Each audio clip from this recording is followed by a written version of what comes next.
Hey guys, it's Mr. Graff, obviously. Thanks for tuning in. I appreciate it. Like I told you in class, this is kind of an experiment, giving you a little bit of new information over a video. Hopefully you have a chance to look at it, kind of digest it, practice it a little bit, so that we can come to class on Monday and talk about it, not spend time going over it, but really just getting into it and practicing it, right? So, hopefully you get something out of this. On Friday, we talked about solving for x. We talked about it briefly. I think it's something you guys are going to be okay at right away. You're going to get a feel for it.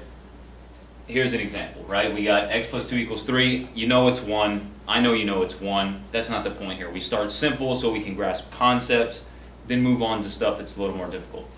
If x plus 2 equals 3, we can see x is 1 because 1 plus 2 is 3, right? Okay. But the idea is, right, in solving for x, that we use inverse operations, right?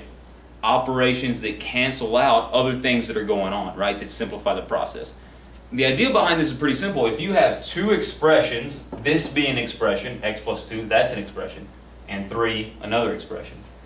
If you've got two expressions that are equivalent in their value, you can change both expressions in an equivalent way and keep everything balanced, right? So, like for example, we can increase this expression by 100, and as long as I increase this expression by 100, they're still going to be equivalent to one another, right?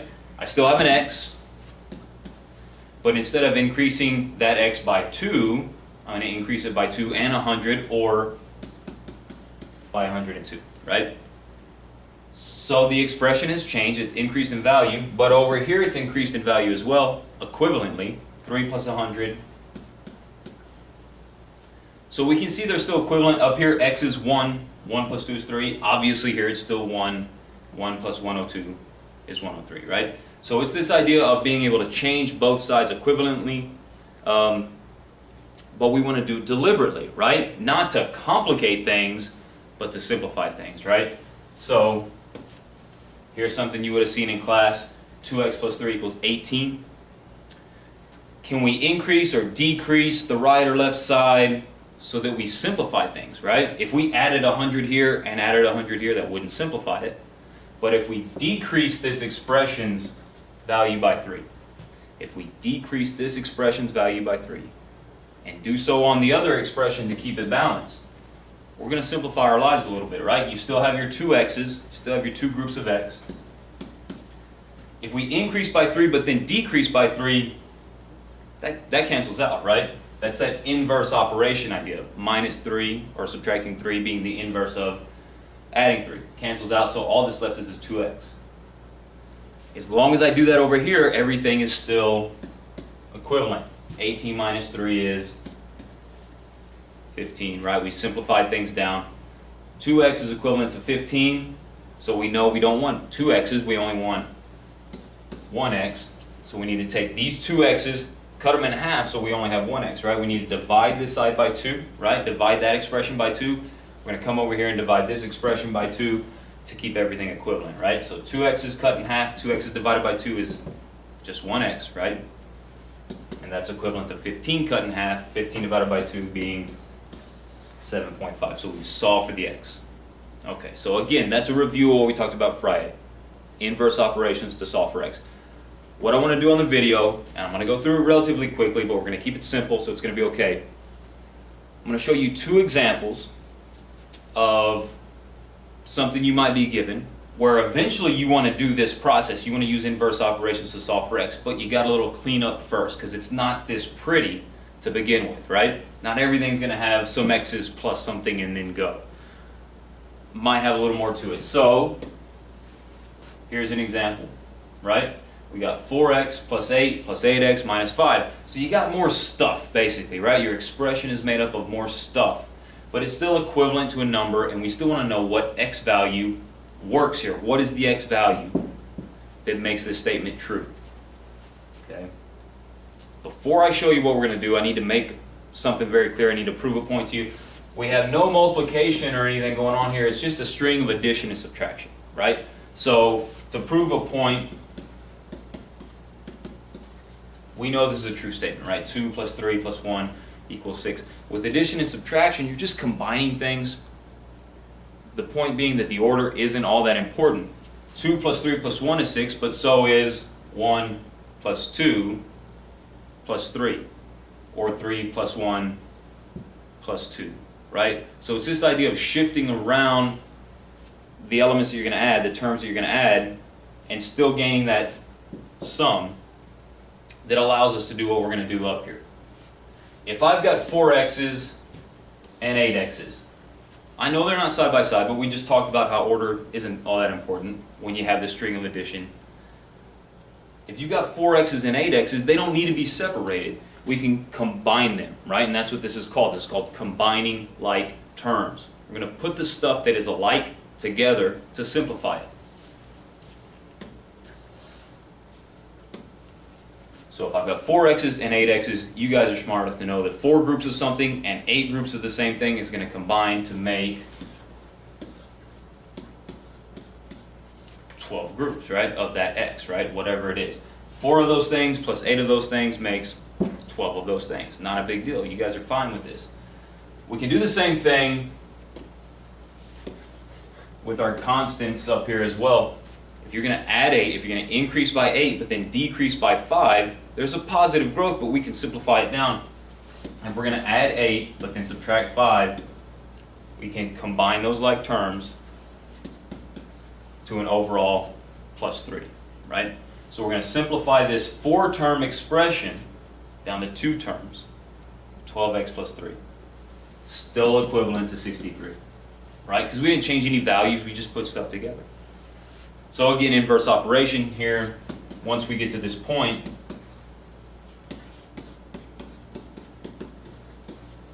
right? And then divide by 12, and we can see that x will be 5. Okay, so combining like terms, right?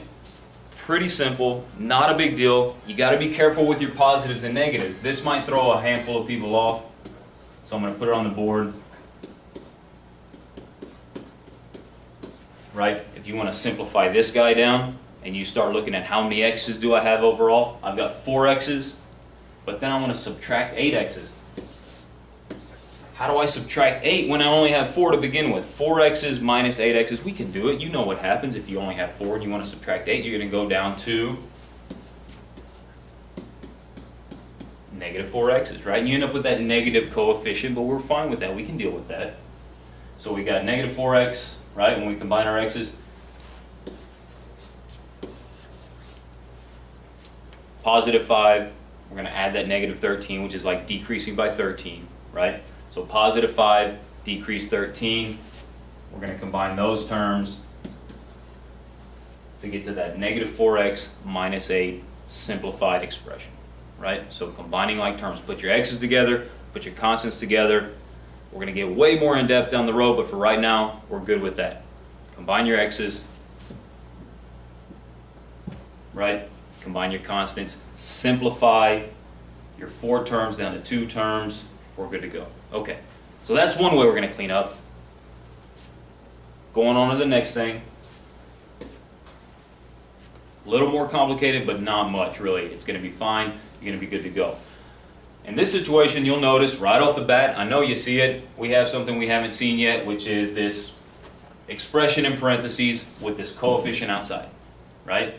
3x plus 2 equals 34, doable. You guys knock that out. You can probably do it mentally, right? With that 2, I know you still can, but let's investigate the process behind this. How do you deal with this situation when x is inside the parentheses? You got that coefficient out there, and you want to solve for x. The only reason that 2 is there is because it's waiting, right, to multiply by whatever's inside the parentheses, the value of this expression here. If we knew x, right, if we knew what x was, we would plug x in there, do 3 times x, and then add 2, get the value, then we would multiply by 2, right? So how do you deal with it if you don't know what x is? You don't have anything to plug in. How do you deal with it?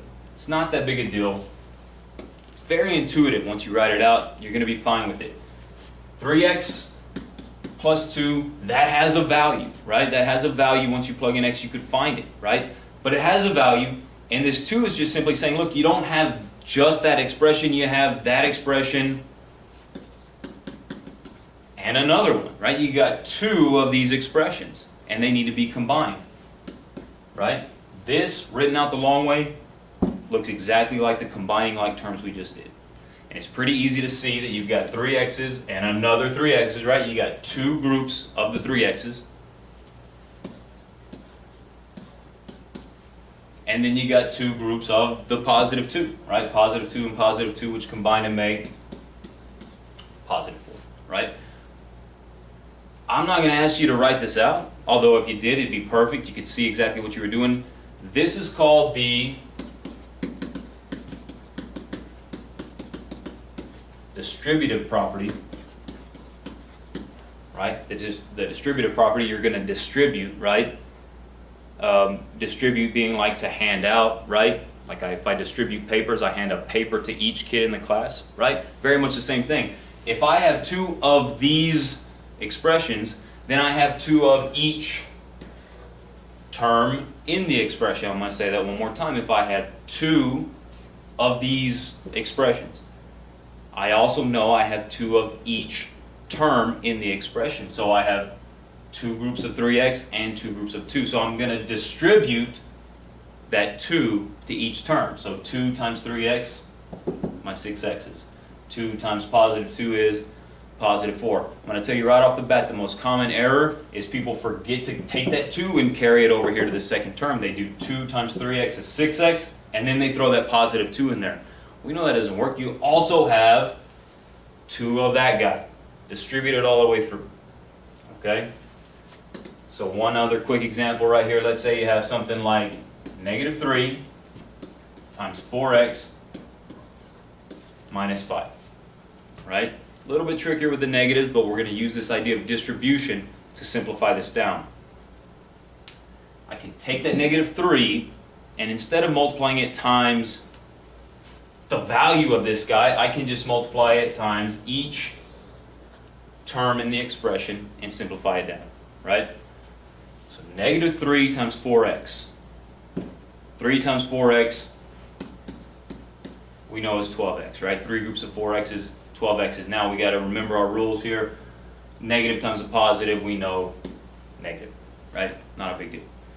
Distribute it to the other term as well, right? Follow through. Negative 3 times that guy, and I know some people are going to sit there and kind of struggle with that. I hear it all the time. Is that a positive 5 or a negative 5? I'm not really sure what they're thinking. That's very obvious to me, but I think they're thinking, well, that's subtracting a positive or something weird like that. Guys, this is describing your 5. That is a 5 of a decreasing value.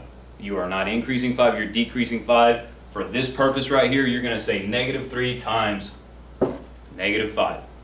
When you take that guy as his own term in the expression, that symbol stays with him. That is a negative 5 right there if we're going to distribute. So 3 times 5 we know is 15. We're saying to ourselves, that's like a negative times a negative. That's going to be a positive, right? A little bit tricky. A couple of things to keep in mind. I think you're okay. Negative 12x plus 15. You've simplified it down. I'm going to leave you with these 4 examples. I'd like you to kind of, I don't know, pause the video, whatever you got to do. Jot these down. See if you can solve them. Simplify, simplify, simplify, simplify. Solve for x. When we come in on Monday, we're going to talk about them. Thanks for paying attention. I appreciate it. We'll see you on Monday.